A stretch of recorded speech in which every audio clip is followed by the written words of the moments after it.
అందరికీ నమస్కారం అండి. చాలా రోజుల తర్వాత మరలా కెమెరా ముందుకి వస్తున్నాను. విషయం నా దాకా వచ్చింది కాబట్టి మాత్రమే మాట్లాడుతున్నాను. నేను ఈ విషయాన్ని మళ్ళీ అప్పీల్ చేస్తున్నాను. గౌరవ రాష్ట్ర ఉప ముఖ్యమంత్రి వర్యులు జనసేన పార్టీ అధ్యక్షులు శ్రీ పవన్ కళ్యాణ్ గారికి నా రిక్వెస్ట్ ఇది. బేసిక్గా మీడియా నుంచి కొద్ది రోజులు అందరినీ దూరంగా ఉండమన్నారు కాబట్టి మేము కూడా దూరంగానే ఉన్నాం సార్. బట్ ఈరోజు ఒంగోలు లోకల్ పొలిటికల్ సిచ్యువేషన్ అనేది నా దాకా వచ్చి నన్ను ట్రోల్ చేస్తూ ఉన్నారు కాబట్టి సమాధానం చెప్పాల్సిన బాధ్యత కూడా నా దగ్గర ఉంటుంది కాబట్టి మాత్రమే నేను ఈ విషయాన్ని స్పందిస్తున్నాను. దయచేసి అన్యదా భావించొద్దు. నేను ఎప్పుడు మీ అడుగుజాడల్లో నడిచేటువంటి కార్యకర్తను కాబట్టి మీ మాటని ధిక్కరించినట్లుగా మాత్రం దీన్ని తీసుకోవద్దు. ఎవరైనా ఈ విషయాన్ని తీసుకొచ్చి మీ దగ్గర కంప్లైంట్గా పెట్టినా సరే ఈ విషయాన్ని మీరు కన్సిడర్ చేయాలి. తప్పదు, నాది నా ఆత్మగౌరవానికి సంబంధించిన అంశం కాబట్టి.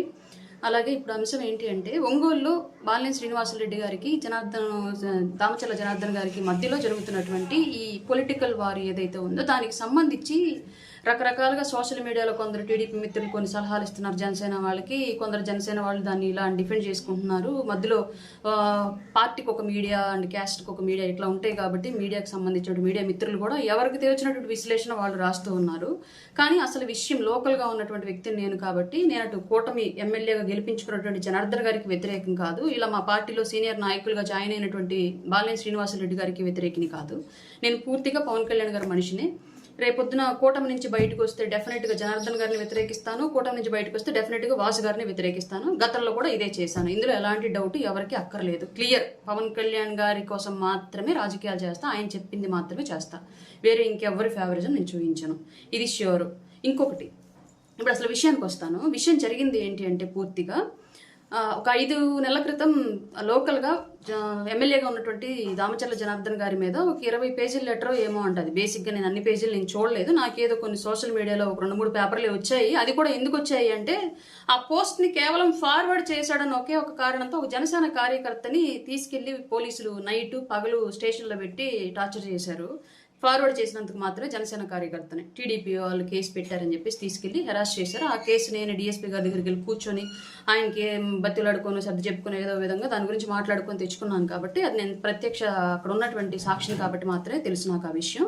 మొత్తం 21 పేజీల లెటర్ ఏమో తిరిగిందంట. అందులో ఈ అధికారంలోకి వచ్చిన తర్వాత జనార్దన్ గారు చేసినటువంటి అవినీతి అనేటువంటి ఒక టైటిల్ పెట్టి దాంట్లో సర్వే నంబర్లు అండ్ ల్యాండ్ డీటెయిల్స్ అండ్ ఆయన చేస్తున్నటువంటి సంసం ఏడు మొత్తానికి అన్ని ఏవో మొత్తం వివరాలతో సహా తిరిగాయి అని చెప్పేసి తెలిసింది. దాంట్లో భాగంగా ఎఫ్ఐఆర్ నమోదైంది. కేసు ఎవరు పెట్టారు ఇలా చెప్పండి అన్నట్లుగా గౌరవ ఎమ్మెల్యే గారు ఆయన మనుషులతో కేసు పెట్టించారు. అందులో ఇన్వెస్టిగేషన్ లో భాగంగా కిరణ్ అనేటువంటి ఒక టీడీపీ కార్యకర్త ఎమ్మెల్యే గారు అనుచరుడే ఈ విషయం చేశాడు అని తెలిసింది ఇన్వెస్టిగేషన్ అని చెప్తున్నారు. అందులో బాలినేని శ్రీనివాసరెడ్డి గారి అనుచరులైనటువంటి బొమ్మినేని మురళి, అతని పేరు బొమ్మినేని మురళి అనేటువంటి వ్యక్తి, ఈ కిరణ్ ఫ్రెండ్స్, పార్టీలకు అతీతంగా వీళ్ళిద్దరు ఫ్రెండ్స్ అంట. ఇతను కూడా ఈ కిరణ్ టీడీపీ కార్యకర్త కిరణ్ చేస్తున్నటువంటి ఈ సంఘటన జరిగేటప్పుడు పక్కన ఇతను కూడా ఉన్నాడు. అతనితో పాటు దానికి అవసరమైనటువంటి అన్ని ట్రావెలింగ్స్ అతను కూడా చేశాడు. సమ్ కైండ్ కొన్ని వ్యవస్థలకు ఇతను కూడా షేర్ చేశాడు. ఆ విషయాన్ని ఇలా సర్క్యులేట్ చేయండి అన్నట్టుగా షేర్ చేశాడు. అసలు ముద్దాయి కిరణ్ అయితే, సపోర్టింగ్ ముద్దాయి బొమ్మినేని మురళి కింద ఉన్నారు. వీళ్ళిద్దరు ఫ్రెండ్స్, ఇద్దరు వేరు వేరు పార్టీలు, వేరు వేరు నాయకుల యొక్క అనుచరులు. ఇది విషయం. అయితే ఆ కేసు ఇన్వెస్టిగేషన్లో కిరణ్ని ఎక్స్క్యూజ్ చేశారంట. మెయిన్ ముద్దాయి ఎవరున్నారు కిరణ్ అనేటువంటి వ్యక్తిని ఎక్స్క్యూజ్ చేశారు గౌరవ ఎమ్మెల్యే గారు. అండ్ మరి ఏం జరిగిందో నాకు తెలియదు.